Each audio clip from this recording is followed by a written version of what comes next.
All right, be turning your Bibles to 1 Corinthians chapter 7. We'll be studying there. I missed you Wednesday night. Went to Maple Hill in Lebanon and spoke and enjoyed also, that's where my sister and brother-in-law go. So Carol had us over for a meal and got to see even one of my nieces and so her family. So that was good.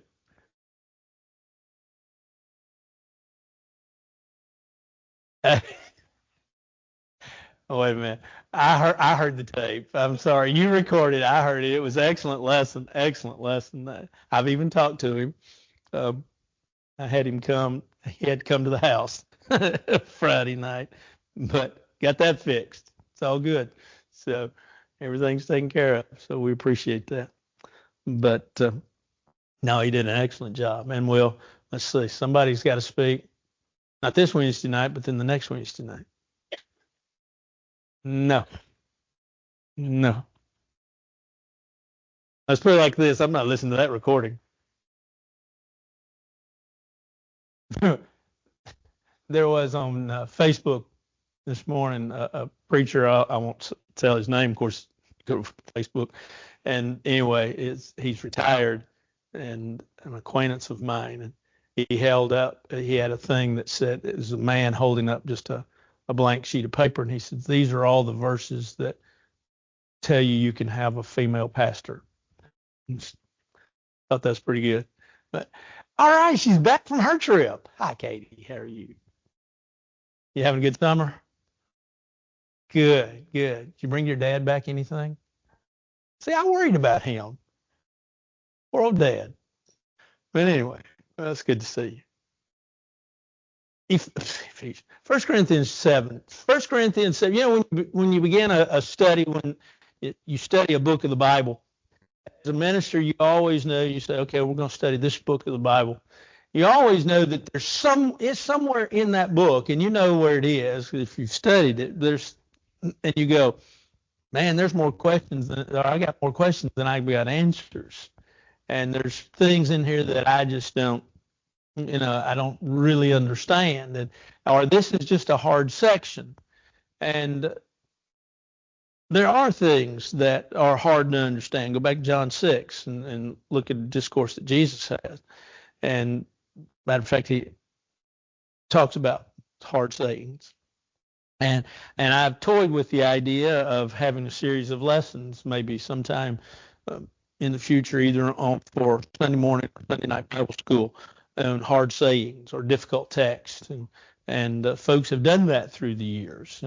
And there's a lot of difficult text there. Well, 1 Corinthians 7 is somewhat complicated, I think. And so I'll give you what I think, or I'll give you what possibly could be, but I'll let you decide. And for you, as we study these passages, that's not to say that it'll probably take us 2 weeks at least to get through the 7th chapter. It's a rather lengthy chapter, and it's much involved. But as we look at this chapter, we find out with regards to marriage, there's several things that Paul says. And we'll look at some things and notice some things. But it's interesting that he begins, as we have it, the 7th chapter, now concerning the things whereof you wrote unto me. This begins questions that the church at Corinth evidently sent to Paul. What were the questions? We don't know. Now, we can get a good sense of the subject matter of those questions from the answers that he gives. And this is not the only question. Matter of fact, if you go through, he'll say concerning. And so there are several times. I really think in many ways that you could say that the rest of the book is answering questions that either they specifically addressed to Paul from Corinth or situations / problems that were going on in the church at Corinth that Paul is addressing. And so in many ways, we make the turn. You've heard me say several times, that Paul has a theological section, and Paul then has a practical section. Well, we're now turning to the practical section of this book.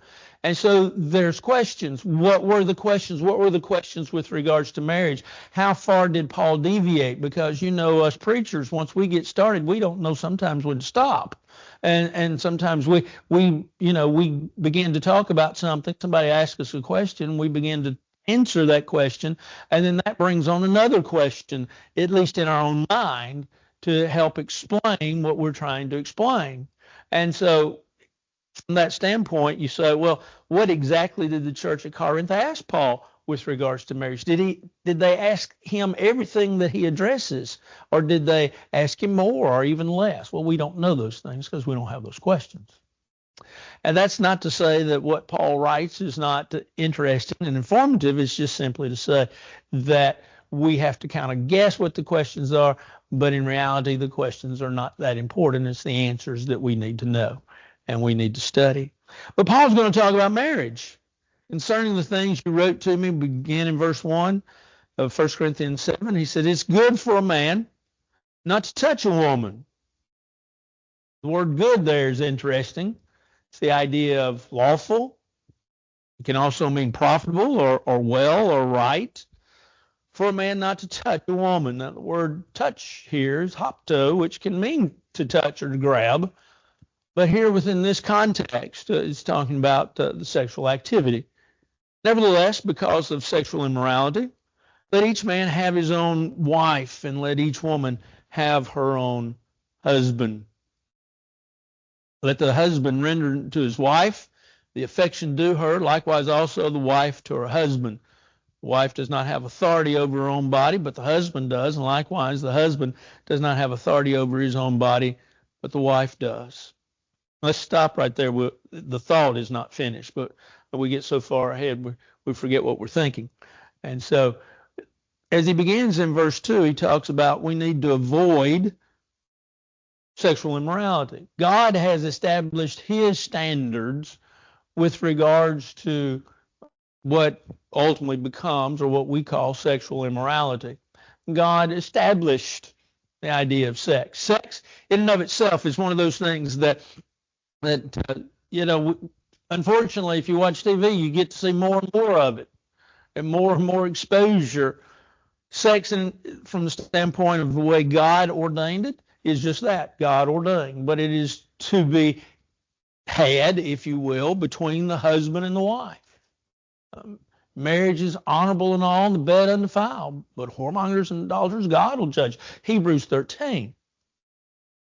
Now we look at that, and we understand, okay, the relationship, the sexual relationship between husband and wife, is Paul is addressing in this issue, in this paragraph rather.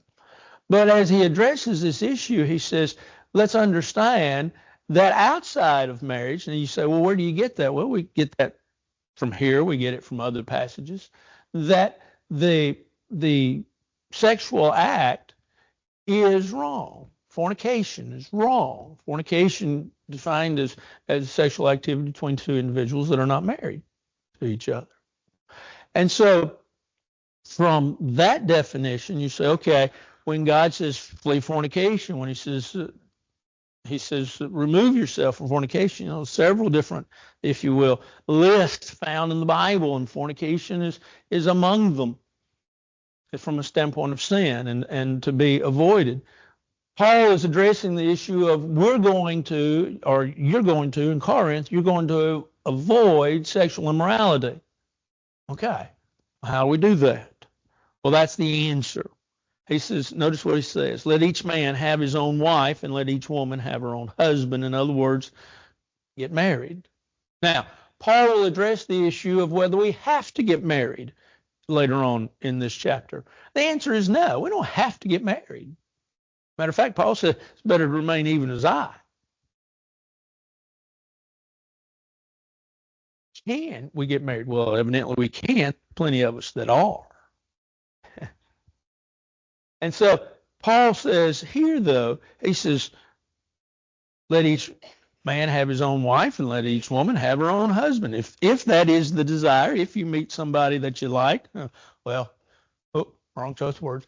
If you meet somebody that you love and loves you, and you can get along with them, and you can feel like you can spend the rest of your life with them, then marry. Let the husband, verse 3, render to his wife.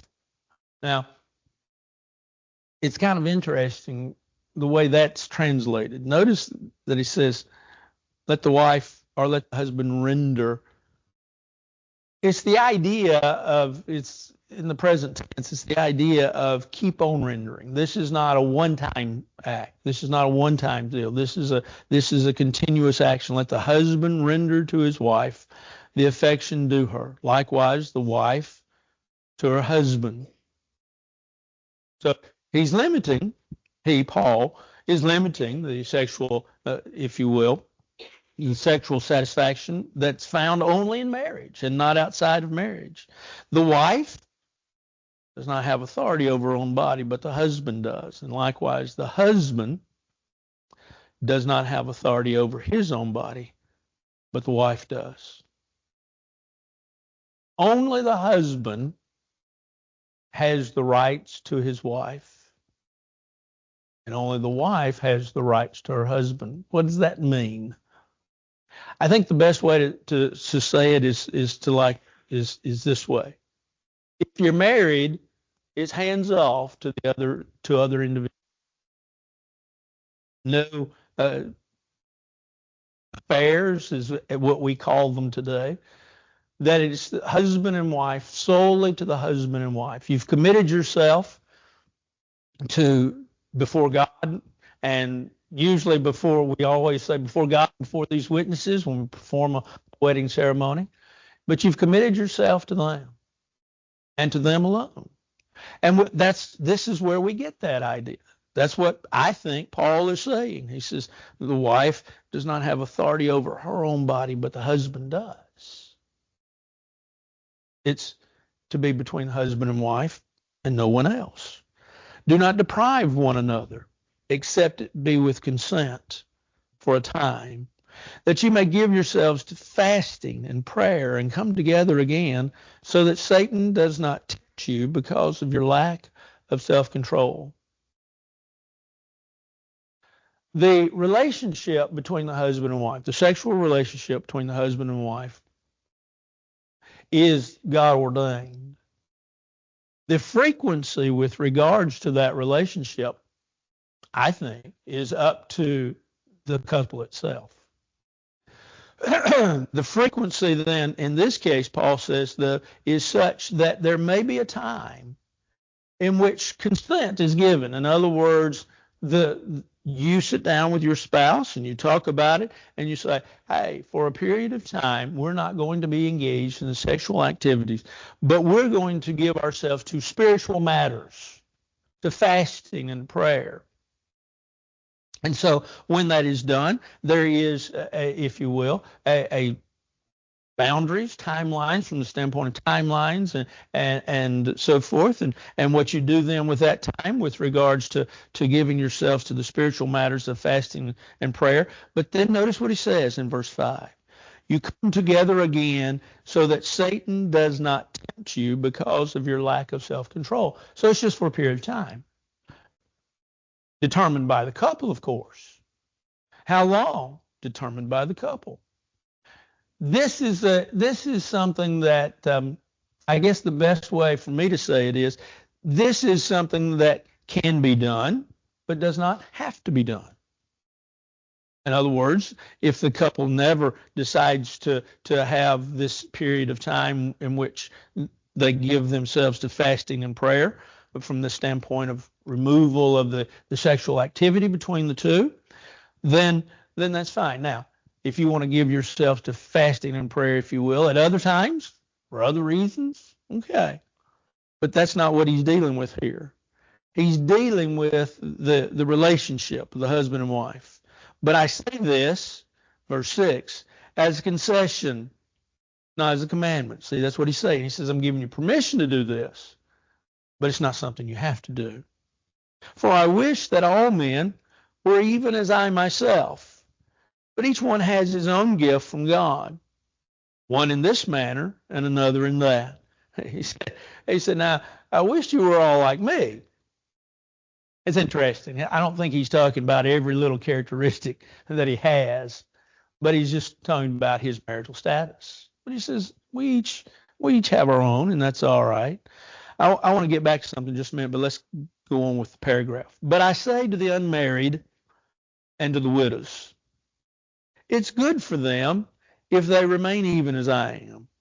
But if they cannot exercise self-control, let them marry.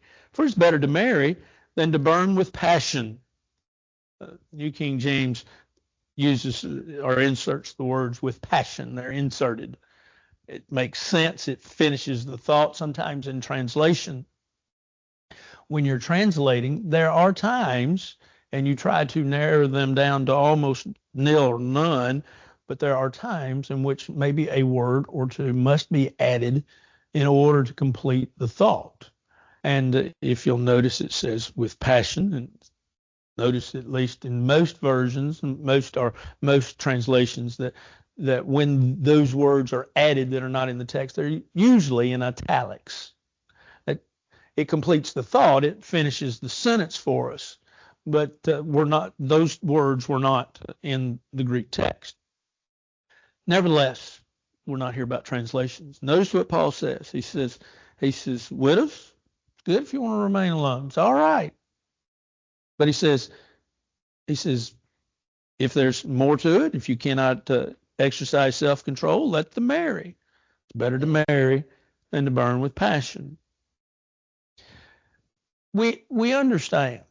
We read Ephesians chapter 5, and we understand that Paul believed in the beauty of marriage. As he uses in Ephesians 5, he uses the imagery of the husband and the wife to teach about the church. And you want to know more about that, come tonight as we talk about, we're still in our series of attitudes. We're going to talk about loving one another, but we're going to use Ephesians 5 at least for one of the points. And so come back tonight for that. But Paul believed in the beauty of marriage. But Paul says, hey, if you, as a widow, if you want to remain single, it's all right. But if you can't, it's all right to marry. And so he addresses the idea here in this paragraph with regards to the relationship of husband and wife, the sexual relationship of the husband and wife, and the fact that he talks about, look back at verse 6, I want to address this issue. He talks about, but this I say is a concession, not as a commandment. And one of the things he's going to start when we get to, because I figure we're fixing to have some discussion, when we get to verse 10 following, he's going to talk about, I don't command this. And what's he talking about? Is he trying to belittle the idea of inspiration, and how much of this is inspired? All of it, I believe, is inspired.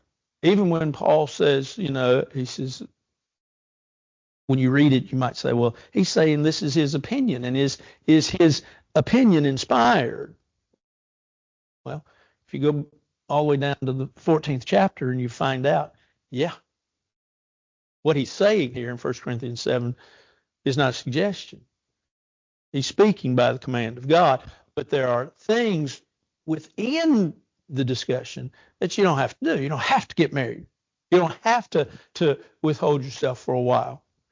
These are things that he talks about from that standpoint. But anyway, hopefully I've brought up enough problems that somebody has a question or a comment or a suggestion. Oh, come on. It's just one of those subjects, you understand, you read, you think about, but as we get older, we just don't want to talk about it. I think so. But it's not as we keep going. So, okay. Now he says, now to the married. Now he's if you think about it, you say, well, why does he say now to the married? Isn't that what he was talking about in the first, say, 7 verses? Yes. But remember verses 8 and 9, or those 2 verses, he switched more to the widow. Now he goes back to the married. He says, now to the married I command. Yet not I, but the Lord. Now, if the, here's I think the reason Paul said this, now, and this is just purely Paul Daugherty conjecture. Paul said, he said, this is what I'm answering, but this is the Lord's answer. A wife is not to depart from her husband, but even if she does depart, let her remain unmarried or be reconciled to her husband. A husband is not to divorce his wife. We look at that and we think, are there any times in which a wife can leave a husband or a husband can leave a wife? Matthew 19 and Matthew chapter 5, 31 and 32 deal with the idea of, or the subject of, divorce and remarriage. And so it's not that I don't mind talking to anybody about it, but we're in 1 Corinthians. But I do want to say this. We often think about how there are couples, there are relationships couples, married couples, that he's abusive, she's abusive. He does not act the way he should from a viewpoint of Christian, or she doesn't act the way she is from the viewpoint of a Christian. And the question becomes then, can there be a divorce? I think the answer is yes. Now, I think you get back then to Matthew 5, 31 and 32, Matthew 19, to fill in some of the blanks there about remarriage and those things. But there are times in families that the husband and wife, the husband, like say, physically abusive. I've counseled some of those. And he just wasn't going to quit abusing. He wasn't going to quit doing the things that he shouldn't have been doing to her. And you realize that even for her own safety, she has to leave him. And even in that leaving him, she may have to put distance between herself and him. And that becomes some hard choices. And then if you've got children involved, that really becomes hard choices. But there are a lot of things to think about. Now, like I say, well, what about the remarriage? Matthew 19, Matthew 5. But there are times in which marriages come to an end. And then, of course, Matthew 19, Matthew 5 deal with that fact that there's one that goes out and violates what the first 6 verses of 1 Corinthians 7. They've gone out and given themselves to somebody else. And they violated that. Well, what about them? Well, that's a whole different time. That's when we're studying Matthew. But to the rest, I, not the Lord says. Now, once again, you say, well, is this inspired? I think the answer is yes. Nevertheless, this is the rest. I, not the Lord, say, if any brother has a wife who does not believe, and she's willing to live with him, let him not divorce her. Now, there are, I believe what he's talking about here, beginning in verse 12, there are times in which individuals marry another and their spouse is not a member of the church, not a child of God, not a Christian, doesn't go to church, doesn't want to go to church. Through the years, I've seen individuals that, and you have too, that have married individuals that are not children of God. And sometimes those individuals come to church more faithful and more regular than those that say they are children of God. I can think of one man now. He was when my father was sick for a long time with cancer and taking treatments, and he asked me every Sunday, how was my father? He came to church every Sunday with his wife. He was not a member of the church. He is now. but he wasn't then. More faithful, like I say, than some of our members were. But you have those situations. And so this situation is one where I think Paul is addressing this idea of the believer being married to the unbeliever. He says, if a brother has a wife who does not believe and she's willing to live with him, in other words, the marriage itself is all right. Marriage itself is rock solid. Like I say, we've seen those through the years. And Paul says, they don't have to divorce.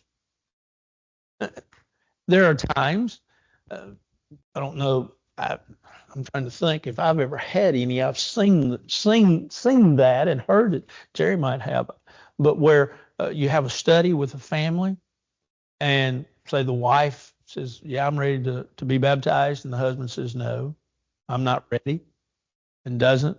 I can't. Off the top of my head, and I meant to think about it this week, I can't think of anybody that I've had that happen to. Usually, when you're studying with them, they both are ready or they're both not ready, and you keep studying. But I do know, like say, of couples that one is a follower, a believer, as we might call them, the other one's not. Paul says it's all right. They can stay together. And a woman, verse 13, who has a husband who does not believe, if he's willing to live with her, let her not divorce him. So the converse is true. It doesn't matter whether it's the male or the female or followers of the Lord. For the unbelieving husband is sanctified by the wife, and the unbelieving wife is sanctified by the husband. Otherwise, your children would be unclean, but now they're holy. Boy, this is one of those verses you look at and you think, okay, there's a lot of different ways we could run with this.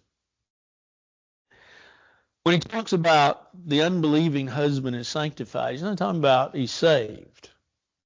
That's his own choices, and that's from a standpoint of Christianity, becoming a child of God. So you say, well, sanctified. Sanctified is the idea of set apart.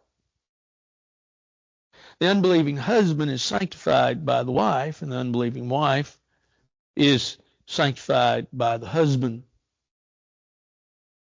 What he's, I think, saying is that the marriage is not made unclean, impure, because one mate is a believer, follower, and the other one is not. Now, he's not saying that one that is not is set apart or he's sanctified, he's clean, he's saved, if you will. He's not saying that. But what he's saying here is that the marriage itself is not made impure. You're not, with words here, you're not a Christian, I guess maybe is the best way to say it. You're not a Christian because your mate is not a child of God. Nor is your marriage one that is seen as something's wrong with. And then he goes on. He says, verse 15, but if the unbeliever departs, let him depart. Brother or sister is not under bondage in such cases, but God has called us to peace. Boy, verse 15 has really taken abuse by individuals through the years. But you have to see what it says, and you have to look at it within the context. Let's read it again. But if the unbeliever departs, let him depart. Brother or sister is not under bondage. The idea of bondage there is the idea of servanthood in such cases. In other words, while Paul would allow for a couple to maybe depart, separate, because of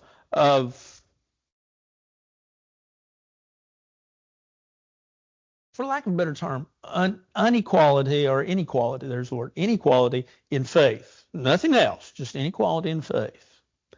Paul's not saying here, he says, let him depart. If he departs, let him depart. Let them go. Now, once again, we get into this question about who can marry. There's the question, who can marry? Paul's not dealing with who can marry. Paul's dealing with the bond of marriage itself. Some would equate this with what's called the Pauline privilege. In other words, Paul said, if you're married to somebody and they leave you, you can, it's all right. Let them go. Well, as we said, there are times and certain circumstances and situations where you can let your spouse go and you remarry, but sometimes you can't.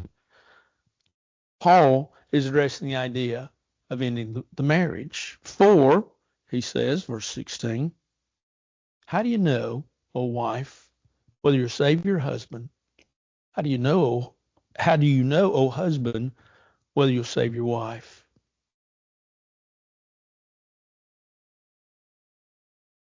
Had a lady come to me, and her husband was not a member of the church. And she came to me with a specific request. All right, what is it?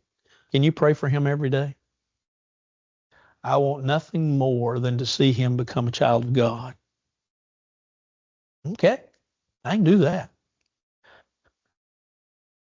He became a child of God, unfortunately, after she passed away. But he became a child of God. And I've had a couple of cases like that. And you kind of wish that the wife knew from the standpoint of physically, but it's kind of interesting and refreshing how that I think I've shared the story of one that he was baptized. His son baptized him. His son was an elder in the church. His son baptized him after his wife died. And I just asked him, I knew him well. And so I just sat down and I asked him, I said, why do you want to be baptized? He says, I finally figured out my mama was wrong and my wife was, his mother was different faith. And he said, I figured that out. And I want to see my wife in heaven. Okay, he was still in an emotional time, but I just thought that was interesting. And about, I think less than a year later, he died. But you have those. But Paul is saying here, he says, if you stay together, who knows? You may convert your spouse. And so he says, that's something to consider. So, kind of interesting the way you look at commentators and you look at commentaries. One individual said of verse 16 and 17, he says, you accept your station in life where you are at that point. Now, like I say, what about an individual that is not able to be married? Doesn't fit the qualifications from the standpoint of other passages. Well, that's not what this is dealing with. This is dealing with a marriage that is what the term we use is scriptural, whether the marriage is scriptural or not. This is dealing with the idea that it is, not the idea of whether it is or not. Anything else? Well, he goes on. But as God has distributed to each one, as the Lord has called each one, so let him walk. And so I ordain in all the churches. We look at that and we say, what's he talking about? He says, I ordain. The word ordain means to direct. We think of ordain, we think of an ordination service, or ordained for a particular position. I always like days where you ordain elders or deacons. I made a statement once, and we were at this congregation, we were putting in new elders, and so we had our worship service was directed towards that idea, and we had middle section, and we had reserved X number of pews, and we had it wasn't elders, it was deacons. That's right, because I remember now who I'm thinking about. And but anyway, we asked husbands and wives, we asked them to sit, we asked their children to sit with them, we asked them to invite any and all family members that could and would come. And it was so interesting because, you talk about the role and how important it is and the qualifications and I said, and it's a great day, fellas, for you to look at your mom-in-law and say, see, I told you I'd amount to something.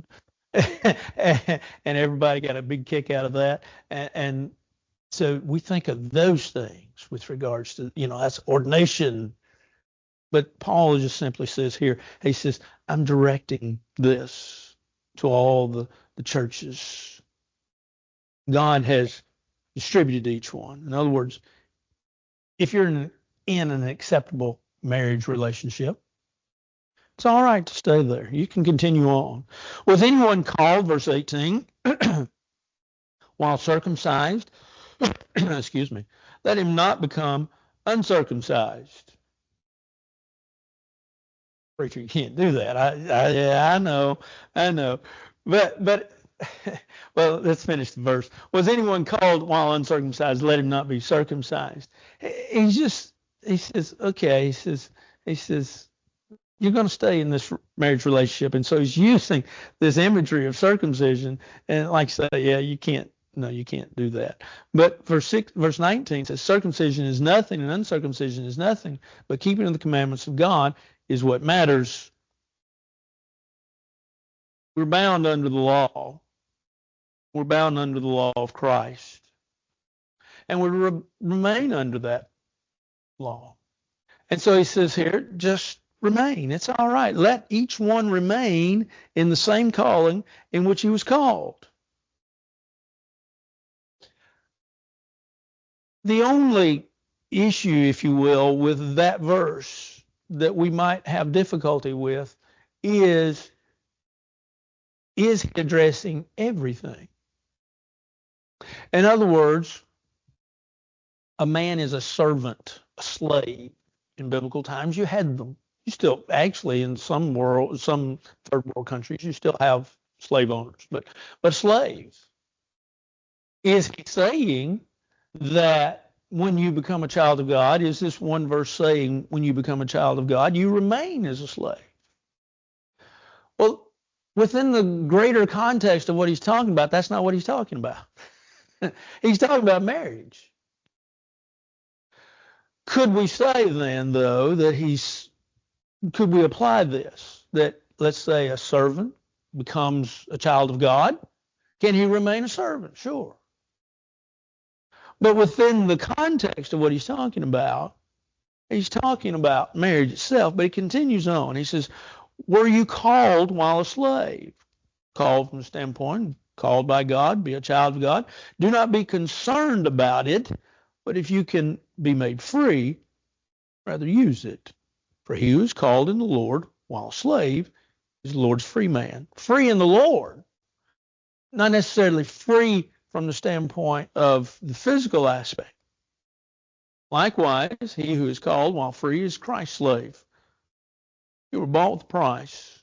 Do not become slaves of men, brethren.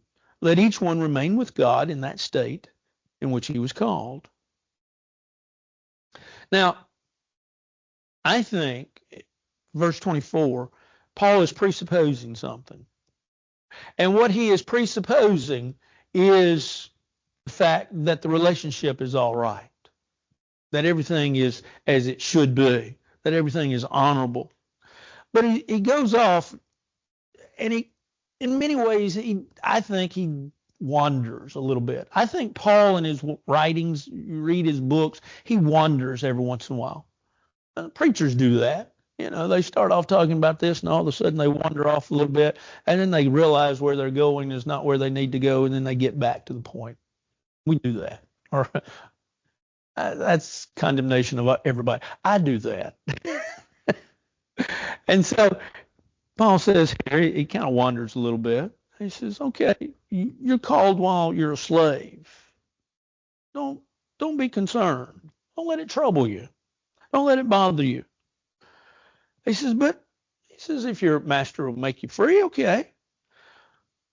But he makes a statement that we know full well from a better context of Romans 6. He says, you're called by the Lord. While you're a slave, you're the Lord's free man, but yet you're also a slave to Christ. There is a heady thought, to say the least. Paul would address, I think, this issue, that relationship, a little bit differently, but a little bit more in detail in Romans 6, where he talks about, don't you know to whom you yield yourselves servants to obey, his servants you are, whether sin unto death, but God unto righteousness. And so he's saying here, he says, you can be free as a slave in that relationship, free from the standpoint of free in Christ. Free from the old, and then we've talked about freedom in Christ, freedom from the old law, freedom from sin, freedom from the tyranny of mankind, and made free in following God's will and his way. But you're still a slave to Christ. You follow Jesus. You have a master. It's Jesus. And the reason you have a master is really simple. Verse 23, you were paid for by Christ, by his blood. This is the answer.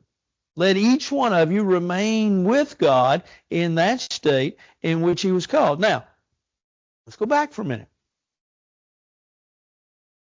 Apply the principle of the slave to what he has been talking about with regards to marriage, and one of you is a believer and one is an unbeliever. You can stay where you are. But think about, there is a relationship that can be had. And then I think he does go off a little bit out of the subject to talk about you're bought with price. But as he talks about this beautiful picture of marriage, he says, look, you can be free but yet be a slave. You can be free yet be bound to somebody. And he's talking about, I think, that marriage relationship. Now, can I take these verses and apply them to the fact that I am a slave to Christ? I think so, because Romans 6 really, I think, clarifies that issue. But that's what I think that is being discussed here. Now, I've given myself a few minutes. That's good. This is a good place to stop for the day. But let me ask, are there any questions, comments, suggestions, thoughts, confusion?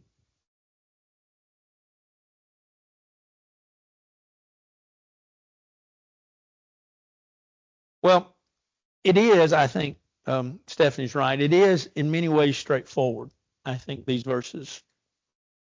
But I also know that there's a lot of confusion out there, and there's a lot of misapplication of these verses. Books on top of books have been written, and articles on top of articles have been written, and discussions have been had, especially when we get down to a little later on. But this idea of not under bondage, verse 15, that was a great discussion in our own brotherhood in the early 80s, 1980s. William Woodson did a lot of work on that discussion and wrote a lot. I know because I heard him discuss a lot in class about it. But so we just need to be careful how we interpret, but hopefully it's right there and we understand. Anything else? All right, let's bow for a word of prayer. Our Father in heaven, we're so thankful for this day, thankful for the opportunity that we have to study your word, thankful for the fact that it is a lamp to our feet and a light to our path. We're thankful for the fact that we have relationships here upon this earth. We're thankful for the opportunity and the emotion of love, and to love one another, and to get along, to have husbands and wives, to have families. We're thankful for you and for the direction that you give us for our lives and for our relationships. We ask that you watch over us, that you bless us and keep us, and that you hold us as we hold to you. For this is our prayer in Christ's name, amen. Hope you have a great week. See you Wednesday night. We'll pick back up with 1 Samuel on Wednesday night and pick up with this next week.